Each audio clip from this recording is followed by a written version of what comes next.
le fait de baser le fonctionnement économique sur l'approche de marché implique qu'on ne peut pas prendre des décisions sur les limites. On part du principe que le mouvement inévitable est un mouvement d'expansion, d'accélération. Justement, le capitalisme permet ça, une espèce de parcellisation du monde avec des propriétaires qui ont une puissance infinie, un droit infini. Si on veut vraiment faire partir l'économie de la question des besoins, il faut des espaces d'expression de ces besoins. Et c'est là où la perspective de la 6e République elle est extrêmement importante, parce que la seule manière de prévenir cette sortie de route complète, c'est effectivement de tout remettre au peuple. Salut Claire. Salut. Merci d'avoir accepté ce petit échange sur le rapport entre la 6e République, la refondation de nos institutions et la question écologique, qui est la question centrale du siècle et que tu connais très bien pour avoir travaillé comme chercheuse sur ces sujets et puis pour les prendre en main aussi désormais au sein de l'Assemblée nationale. Alors en mars dernier, on a reçu Luigi De Magistris, qui est l'ancien maire de Naples et qui, lui, depuis sa commune, s'est beaucoup engagé précisément sur le fait qu'il fallait que les communs et les communs liés à l'environnement soient gérés publiquement, appartiennent d'une certaine façon à tous, avec l'exemple assez phare et central de l'eau. Et on a pu avoir un échange à ce moment-là sur ces enjeux, sur l'enjeu qui pour nous est central aussi dans la 6e République, à savoir la constitutionnalisation des communs du vivant assez généralement, c'est-à-dire l'atmosphère, l'eau, bref, tout ce qui rend la vie possible. Alors, je me disais que ça pouvait être intéressant de commencer par les enjeux politiques que soulève cette question, et justement je pense qu'à partir de là on voit bien les connexions entre la 6e République et la question écologique. Toi, qu'est-ce que tu en penses? Oui, bien sûr. En fait, si on revient un petit peu sur cet échange qu'on a eu avec donc l'ancien maire de Naples, Luigi De Magistris, moi ce que j'ai trouvé extrêmement intéressant, c'est que du coup c'était une démarche radicale, populaire, d'établissement au niveau local, au niveau d'une ville, d'espaces, de temps qui peuvent être décrits comme des biens communs. Il expliquait comment au niveau de l'eau, de l'air, il a pu avancer des mesures dans ce sens-là, mais aussi comment des lieux qui étaient des lieux soi-disant de squat ont pu être officiellement reconnus comme des lieux qui appartenaient au commun, au public, et dont le mode de fonctionnement devait ressortir de l'intérêt général. Et que toute cette démarche-là, sa légitimité, il l'a fondée dans la Constitution, et dans notamment un élément de la Constitution italienne, donc, qui place la notion d'utilité sociale au-dessus de celle de la propriété privée. Oui. Voilà. Et en fait, ça, j'ai trouvé ça extrêmement intéressant, parce que en fait, les fondements de notre Constitution à nous, les fondements républicains, les principes clés, liberté, égalité, fraternité, et toute l'histoire des luttes sociales qui ont mené à ce que peu à peu on construise ce qu'on appelle la République sociale. Oui, tout à fait. avec plein de recul récents et avec encore énormément de failles, bien sûr, dans cet échafaudage. Mais du coup, on a aussi, nous, dans notre histoire et dans la forme républicaine, on a déjà les éléments qui nous permettent en fait d'envisager cette immense transformation qui est la transformation vers une société écologique et vers toute une série d'institutions qui peuvent permettre la bifurcation écologique. Et c'est là où, effectivement, moi, c'était la question qui m'habitait lorsque j'écrivais encore ma thèse inachevée, mais ça viendra un jour. Voilà, à poursuivre. Mais de la théorie à la pratique. Voilà, c'est ça, on va dire ça. Mais c'était justement cette question de l'articulation entre la planification et sa dimension démocratique. Parce que je pense que, y compris parce que le débat sur la planification a été très fortement teinté de l'expérience soviétique. Et même les expériences qu'on a eues en France, il y a toujours cette idée que c'est quelque chose de très vertical. De descendant. Descendant, de très étatiste. Et je pense que pour amener les transformations qui sont extrêmement profondes et qui, en fait, changent la conception même qu'on a de l'individu, qui déplace notre conception de l'individu de la conception libérale, très atomiste, qui considère que la société, c'est juste un agrégat d'éléments isolés et reliés seulement par le marché, à une vision d'un être humain qui construit son autonomie aussi par le lien qu'il a avec les autres et aussi par les liens qu'il a avec son environnement. Donc si on veut transformer la société à ce degré de profondeur-là, le chemin démocratique est le seul possible. Et du coup, moi je cherchais dans mon travail de thèse des éléments, des penseurs et aussi des expériences pratiques à travers l'histoire de planification qui auraient déjà eu ce souci de faire partir ça d'en bas. Oui, ce souci démocratique. Voilà, exactement. Ouais. Et on retrouve quand même pas mal de choses du côté, par exemple, du socialisme qu'on qualifie d'utopique ou de romantique, comme chez Robert Owen, par exemple, où il avait théorisé et mis en pratique, dans l'Angleterre de la fin du 19e siècle, des communes où, en fait, le pouvoir était aux travailleuses et travailleurs, où les décisions sur la production, etc., aussi beaucoup sur l'organisation du temps, étaient prises par ceux que ces décisions allaient affecter. Donc on a déjà comme ça des éléments dans l'histoire du socialisme et dans l'histoire de la République, d'éléments qui nous permettent de déjà poser des bases d'une théorie et après d'une mise en pratique, d'une planification écologique et démocratique. Et en réalité, c'est essentiel, y compris pour la dimension écologique, puisque, en fait, le fait de baser le fonctionnement économique sur l'approche de marché implique, en fait, qu'on ne peut pas prendre des décisions sur les limites, en fait. On part du principe que le mouvement inévitable est un mouvement d'expansion, d'accélération, de croissance. Tout à fait. Voilà. Et en fait, c'est le principe capitaliste un peu fondamental. Ouais, bien sûr.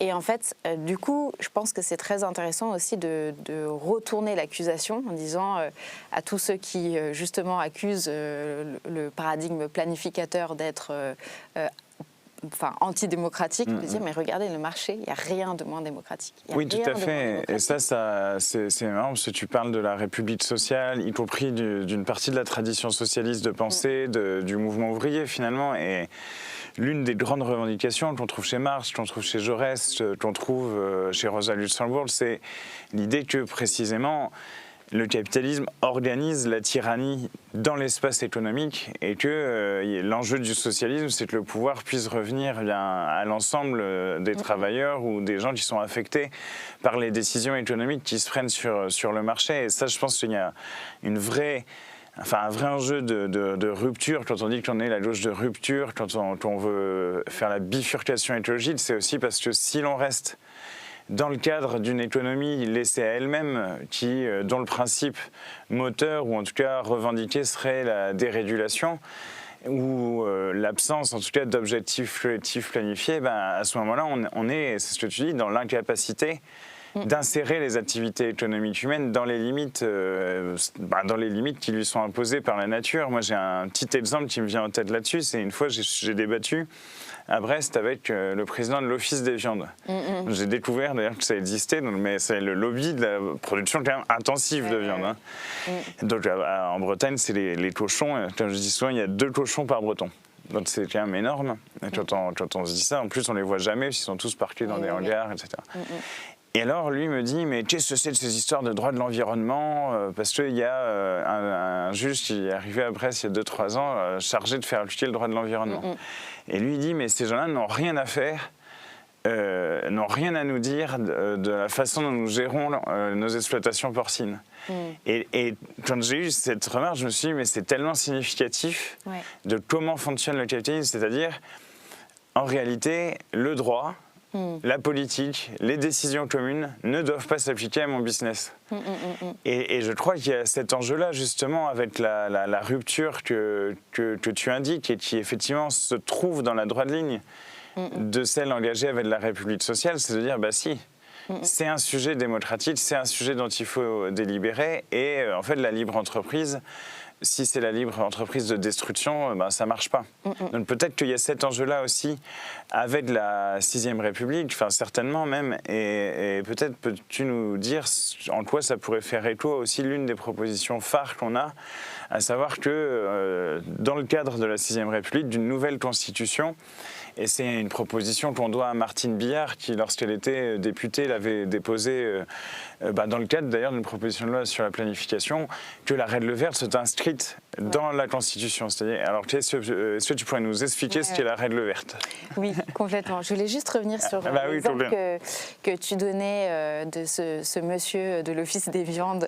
Et en fait, je le trouve tellement emblématique aussi parce qu'il montre à quel point aussi, quand on parle du capitalisme, à quel point c'est l'institution de la propriété privée, en fait, qui le définit de manière très forte. Parce que là, ce qu'il dit, en fait, c'est que sur ce qui est à moi, dans mes installations, en fait, personne ne doit avoir de droit de regard et justement, le capitalisme permet ça, une espèce de parcellisation du monde avec des propriétaires qui ont une puissance infinie, un droit infini sur la parcelle. Le droit d'abuser, Et en fait, là, je pense qu'il y a tout le combat socialiste, par exemple, quand on prend la théorie du solidarisme de Léon Bourgeois, c'est de marteler que les individus ne sont pas isolés les uns des autres, mais ils sont bien connectés et que la société, elle est formée de manière collective.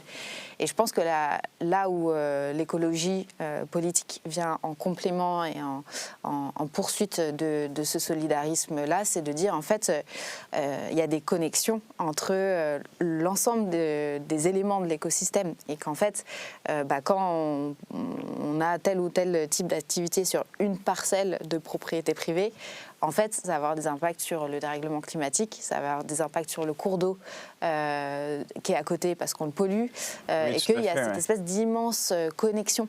Et je pense que c'est là le message très fort quand on parle d'harmonie entre les êtres humains et la nature. C'est de vraiment acter ce fait ontologique, ce fait anthropologique, que on est avant tout connectés les uns aux autres. Avec les milieux de vie aussi. Avec les milieux entre de nous vie. et avec les milieux de vie. Du coup, la solidarité, on peut aussi étendre ce concept-là à nos relations avec le vivant, avec la nature. Oui, tout à fait. Sans quoi, en fait, la destruction peut être assurée aussi. Si on continue à faire comme si on ne dépendait pas de conditions physiques qui sont des conditions tout à fait concrètes. Parce que parfois, sur le changement climatique, la biodiversité, on a l'impression qu'on a affaire à un débat abstrait. Et que alors il y a des négationnistes qui nient l'existence du changement climatique, c'est pas très bien, etc. Mais en réalité, il y a une dynamique matérielle. Et là aussi, je pense que ça renvoie à une caractéristique fondamentale de la critique du capitalisme et en fait de la critique socialiste et ouvrière du capitalisme, c'est-à-dire certains pensent que oui, peut-être c'est un mode de production comme un autre, alors qu'en fait il est fondé absolument sur l'exploitation du travail des êtres humains par d'autres êtres humains. Et ça, c'est pas quelque chose qu'on peut nier en fait. Que la lutte des classes, elle est intrinsèque en fait au capitalisme et le rapport de domination de classe. Et là, c'est la même chose. C'est le rapport de destruction et de domination de la nature, il est aussi intrinsèque et il est établi scientifiquement. Et le pire du pire, je fais une petite parenthèse, on reviendra à la règle verte après. Je ne l'ai pas oublié, je l'ai gardé dans un Mais coup.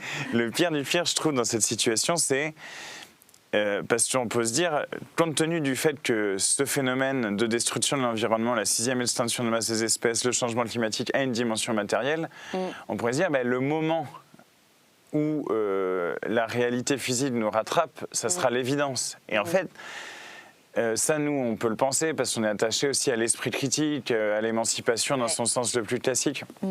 Et en même temps, ce que j'ai vu une fois, pour mes travaux de recherche, j'étais en Jamaïque.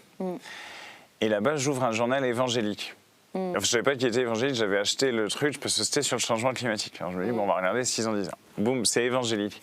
Et là-dedans, ils te disent, les catastrophes environnementales, etc., c'est parce qu'il y a trop de LGBT. Et moi, je n'en revenais pas. Et je me suis dit, mais en fait, on retourne à la logique du bouc émissaire. Et donc, tu vois, quand on voit Trump qui interdit des mots, qui dit non, on ne parle plus d'écologie, etc., à la fin, ça peut préparer, ça nous semble invraisemblable, mais en fait, c'est ça. Le bouc émissaire, c'est invraisemblable. Et pourtant, il y a des dynamiques ensuite collectives qui frappent, quoi. Et je pense que ça, c'est lié quand même au déni de cette réalité matérielle-là. Et précisément, je pense qu'il y a une connexion là avec la question des institutions, parce que si, en instituant un nouveau régime, une nouvelle république, on disait, cette question est incontournable, elle affecte nos milieux de vie et nous devons organiser la société dans les limites que la nature nous permet, je veux dire, on aurait aussi un sens commun qui se formerait autour de ça, alors que sinon, il y a le déni et en plus la logique possible du bouc émissaire. Et une autre anecdote me vient, juste, je termine là-dessus parce que ça m'intéresse. Je connais une personne qui a pas loin aussi de l'élevage porcin, qui a chopé une bactérie en se baignant dans la mer. Et c'est une personne qui disait, ouais, mais non, les écolos, Et elle était gravement malade. Et ça a été vraiment gravement malade, etc. Il a fallu toute une série d'antibiotiques pour la soigner. Et ensuite, après ça, elle continue à tenir le même discours. Et tu te dis, c'est fort quand même l'idéologie, à quel point elle est incorporée quelque part. Oui, bien sûr. Et je pense que, je rebondis rapidement là-dessus, et après... On va à la règle verte. On parle de la règle verte. Mais effectivement, je pense qu'il y a eu des phases où le capitalisme a essayé de se donner au moins un masque civilisé, a au moins fait semblant de se mettre du côté de la science et de la rationalité.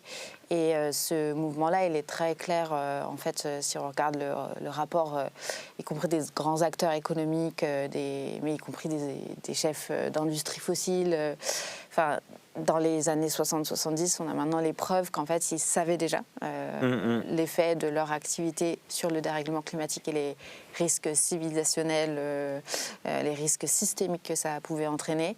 Je pense qu'il y a eu la phase où, effectivement, ils ont essayé d'enterrer cette connaissance-là, ce savoir-là, à partir du moment où, en fait, ce savoir a été... le public s'en est emparé, c'est-à-dire qu'il y a un mouvement écolo qui en parle, ça devient un sujet de débat public, en plus on commence à voir vraiment les manifestations du dérèglement climatique.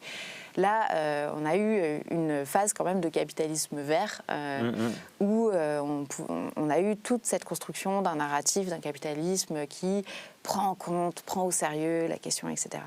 Mais en fait, je pense qu'on arrive au moment où à la fois la matérialité du chaos climatique, de l'effondrement du vivant est beaucoup trop brutal et violent pour que ça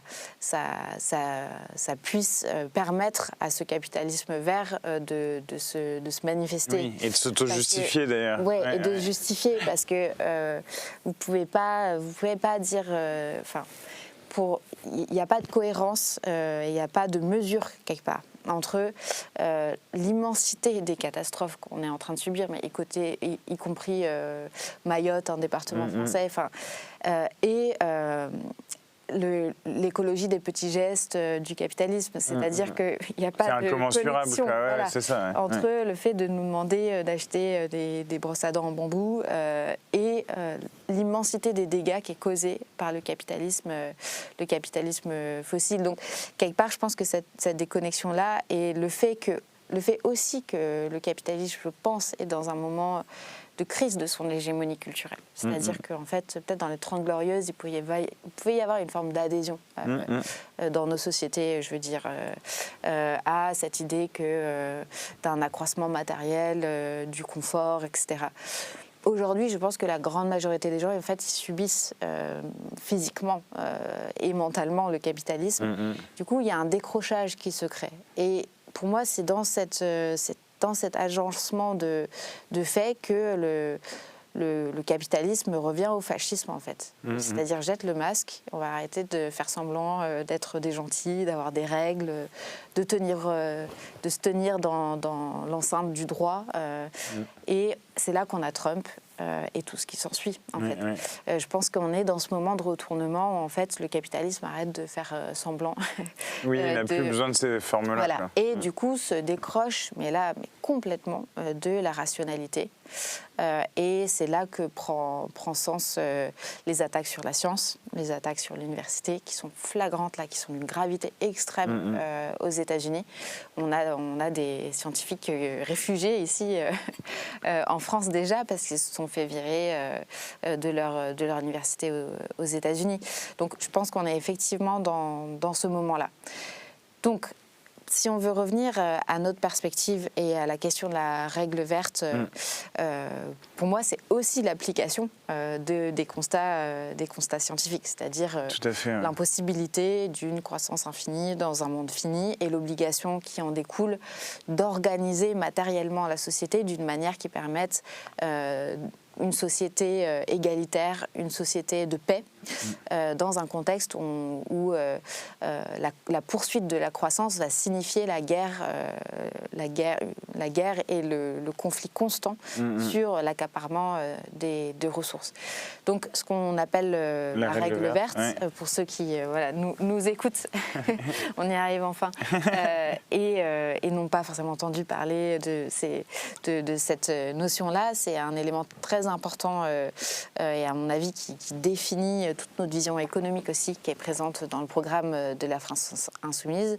Et c'est le fait de dire qu'on inscrit dans la Constitution le fait de ne pas prendre plus à la nature que ce qu'elle est en mesure de reproduire. Donc c'est une notion qui a des implications matérielles immenses. C'est d'ailleurs une spécificité d'avoir quelque chose d'aussi concret, en fait, dans la Constitution. On en parlait un petit peu lorsqu'on a accueilli Luigi Di Magistris, mais en fait, la doctrine libérale a inscrit beaucoup de droits très formels, en fait, dans la Constitution, et on est au moment où, en fait, il faut arriver à ce degré de spécification matérielle. C'est-à-dire que, en fait, notre liberté, elle est conditionnée par des éléments et des contextes matériels. Notre capacité à être solidaires les uns des autres, elle est conditionnée par une inscription dans la matérialité du vivant et d'une société. Donc je pense que c'est un changement absolument immense, et ça veut dire que ça change la matrice économique, et ça fait primer la notion d'équilibre et d'harmonie, ça fait primer la notion d'intérêt général et d'utilité sociale sur les notions de profitabilité, de rentabilité, même de compétitivité. Donc ça va jusque-là. Et quelque part, c'est pour ça qu'on a aussi besoin d'inscrire cette règle verte dans une 6e République, puisque ça va demander des transformations institutionnelles absolument majeures, oui, tout à fait. bien sûr. Parce que ça va demander de reconsidérer les régimes de propriété, en fait, qui sont établis. Ça va demander de transformer assez radicalement les entreprises qui sont sur nos territoires. Ça va demander de transformer très radicalement le type d'échange qu'on a entre notre économie et celle des autres peuples. Et ça va aussi requérir une intensification de la démocratie immense, en fait. Parce que l'idée, c'est d'ancrer justement cette économie dans les besoins. Oui, c'est ça. Et c'est là où on ouvre un pan qui, à mon sens, est extrêmement intéressant et extrêmement riche. C'est-à-dire que la perspective politique qu'on donne, c'est de dire, en fait, le but d'une économie, à contrario de ce qu'une économie capitaliste impose, le but d'une économie dont on a quand même la racine oikos qui est maison, et ça je pense que c'est un sens très important à rappeler, c'est de permettre à chacun de remplir ses besoins, de subvenir à ses besoins, voilà, les besoins fondamentaux, tout à fait, mais dans les besoins fondamentaux, moi je mets la culture, les loisirs. Oui, le bien vivre. Voilà. Je pense qu'il faut c'est pas juste boire, manger, non, avoir un toit. C'est une économie d'émancipation au sens plein de ce terme. C'est une économie qui permet l'humanisme. En fait. Et donc le travail que moi j'avais fait dans ma thèse sur la planification, je le réfléchissais un peu comme ça aussi, c'est-à-dire que la planification, c'est quelque part la mise en musique de cette règle verte qu'on inscrit au niveau national par toute une série de planification à différentes échelles. C'est là où, pour moi, le rôle de la commune, et c'est inscrit dans notre programme, est extrêmement important. C'est-à-dire qu'en fait, si on veut vraiment faire partir l'économie de la question des besoins, il faut des espaces d'expression de ces besoins. Oui, de définition démocratique des besoins, finalement. Voilà, en fait, parce que des besoins qui sont définis par 4 personnes dans un bureau à Paris et qui donnent, avec une application très verticale, c'est pas ce à quoi on aspire. Donc, de la même manière qu'on a eu les doléances à la Révolution française, il y a un immense travail de mise en récit et de recueil de la parole citoyenne sur, en fait, c'est quoi une économie qui fonctionne pour vous, c'est quoi les besoins fondamentaux d'un territoire. Nous, on le fait là, par exemple, je donne juste un exemple sur mon département.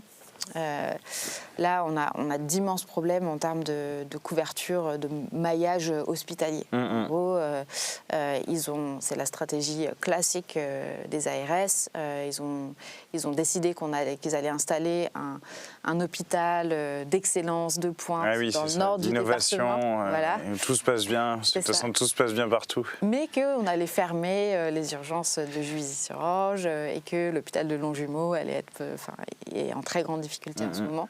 Et ensuite, les gens n'auront pas à se plaindre parce que tout va bien. C'est la belle logique orwellienne de la société. Et en même temps, il y a des médecins qui partent à la retraite. Du coup, on a vraiment là une déconnexion flagrante entre l'offre de soins sur le territoire et les besoins en matière de santé des habitantes et habitants. Et en fait, on organise du coup des assises de la santé. On va récolter les doléances des habitantes et habitants du département sur, en fait, là, il vous manque un dermato, là, il vous manque... En fait, c'est là-dessus que doivent se baser les décisions politiques et économiques d'une société viable. Mais c'est intéressant que tu prennes l'exemple de la santé parce que dans le cadre de la santé, justement, l'idée d'avancer sur l'économie capitaliste, de resocialiser, de remettre en fait dans la sphère publique une partie qui auparavant était privée, c'est quand même l'idée fondatrice de la sécurité sociale. Bien sûr. Et l'idée de la définition collective des besoins dans le cadre de la sécurité sociale, au départ, elle est par la gestion syndicale de la Sécu et puis maintenant par la parité entre syndicats patronaux et syndicats ouvriers. Mais il y a cette idée-là de comment on définit démocratiquement les besoins. Et moi, je pense que à ce moment-là, dans la question que tu soulèves sur finalement l'aspect central de la démocratie dans la définition des besoins, tu l'as dit, à la fois c'est en contrepoint de ce qu'a été l'Union soviétique et Razmit Kochtoyan, que tu connais bien aussi sur ces enjeux-là, il a exhumé les travaux d'Agnès Heller qui parlait de dictature sur les besoins, justement pour définir l'Union soviétique. Donc en gros, on décide à votre place ce dont vous avez besoin.